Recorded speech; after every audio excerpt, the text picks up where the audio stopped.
Alright, what's going on, guys? Over the last few years, since the release of Elden Ring Shadow of the Erdtree, the attention on FromSoftware games has been focused on games like Elden Ring Night Rain and their upcoming title, The Duskbloods. But with all of those announcements, there's one FromSoftware title that's now been flying under the radar a lot, and that is the re-release of Elden Ring for the Nintendo Switch 2. Called the Tarnished Edition. Now, not only is that a re-release of the base game of Elden Ring alongside its DLC, it's also going to be bringing an interesting amount of new content, such as new weapons and armor, new customization for Torrent, and more. But the situation around this game is currently very weird. We thought we knew when this game was going to come out, and it seemed like it should be very soon. However, things may have just changed. So today we're going to do a deep investigation into the Elden Ring Tarnished Edition. What is it, where is it, and ultimately, when will we be able to play it? But of course, as always, as we get started today, if you want to stay up to date on all things Elden Ring and FromSoftware,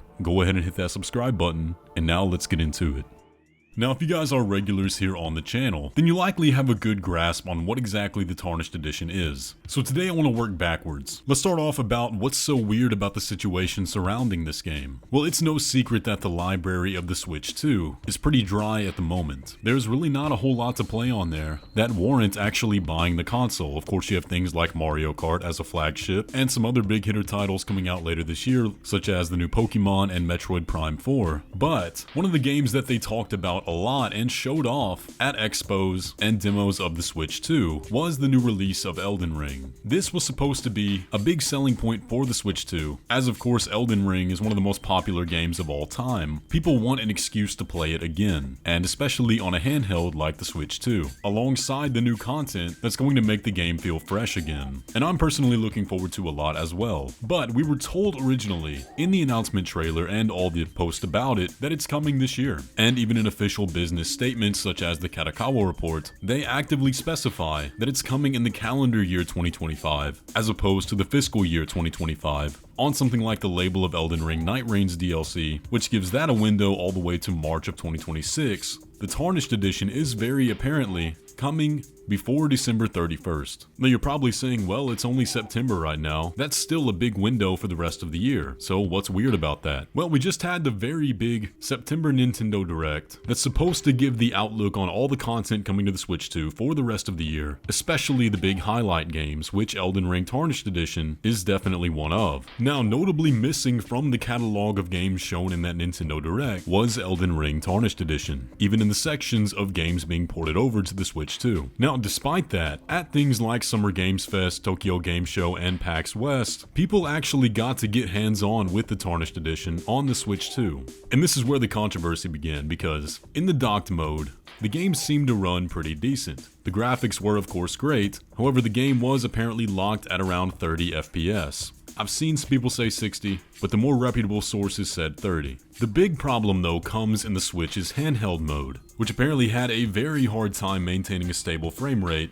with some people even saying it got down to single digits at times, which might have been acceptable on the Switch 1, but we're talking about the Switch 2 here. This is a next-gen console, and other games on the Switch 2 are not having this kind of issue. Now, all of this came out before the September Nintendo Direct, and it caused a pretty big firestorm on the internet, with people even creating a petition for a delay to the game. Now, in Nintendo Life's breakdown of the Elden Ring Tarnished Edition on Switch 2, they specified that they learned that FromSoftware was only a co-developer on this game, with a third party working on the port, and that it is still in development, and they're currently trying to get as much as they can to work on the Switch 2. So now we have the question, well, has it been delayed? And if so, to when? Now there is reason to believe that a delay did happen in some capacity. Prior to this Nintendo Direct, and a lot of this news coming out, there were a few retailers around the world listing a release date for the Tarnished Edition in September, and a lot of people, including myself, thought we would be seeing it in September. Well, here we are, and it's not here. Now, personally, I do think it likely has been delayed internally. However, for how long? Well, they have that cushion of until December 31st. The 2025 release date has been announced, it's been plastered everywhere, and even communicated to the investors on the business side of things, so I highly doubt we'll have to wait for 2026 for this one. After all, it is in a very playable state at least, but up to standard with everything else, that's the issue. So do you think it has been delayed? And what is your prediction of when this might finally come out?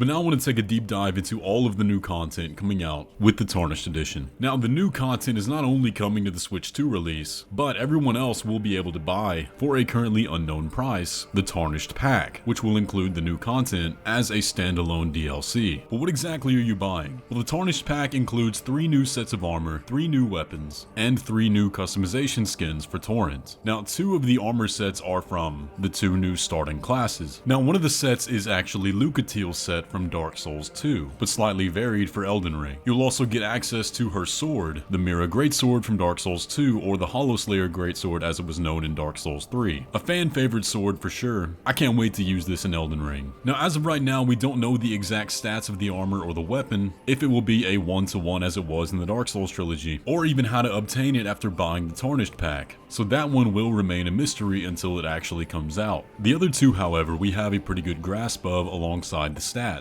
because these are the 2 new starting classes. The first one, which might honestly be my new favorite set in the pack, this is the Knight of the Ides class, which seems to be a medium armor knight with the following stat distribution. It starts at level 7 with 10 vigor, 12 mind, 11 endurance, 13 strength, 15 dexterity, 8 intelligence, 11 faith, and 6 arcane.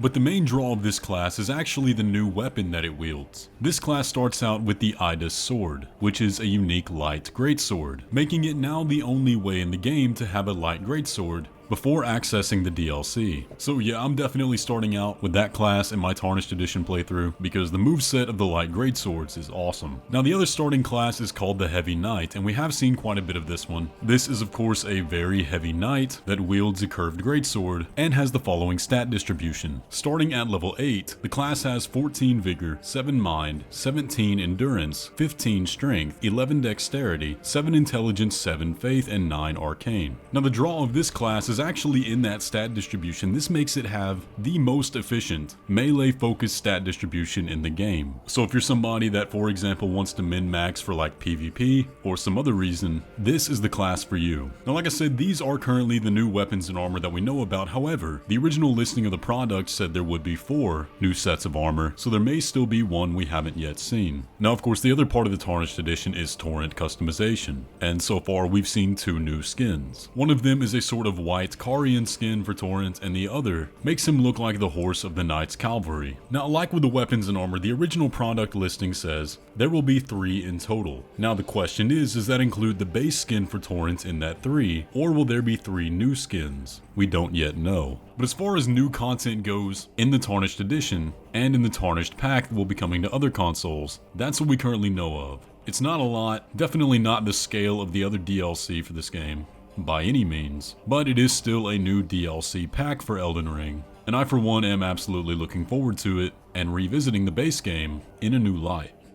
So how are you guys feeling about Elden Ring Tarnished Edition? Are you happy that it's potentially getting delayed? Would you have liked it to come out already? How are you feeling about the performance, and how are you feeling about the overall content offering? I've definitely seen people on all sides of the aisle, some that are happy to be receiving anything new whatsoever, some people that are extremely mad that this is potentially paid content, saying that it spells the downfall of FromSoftware. And it is definitely weird to be paying for new weapons and armor. That does kind of get into pay to win territory. Elden Ring is technically a single player game, but I can definitely see why people are not in favor of that.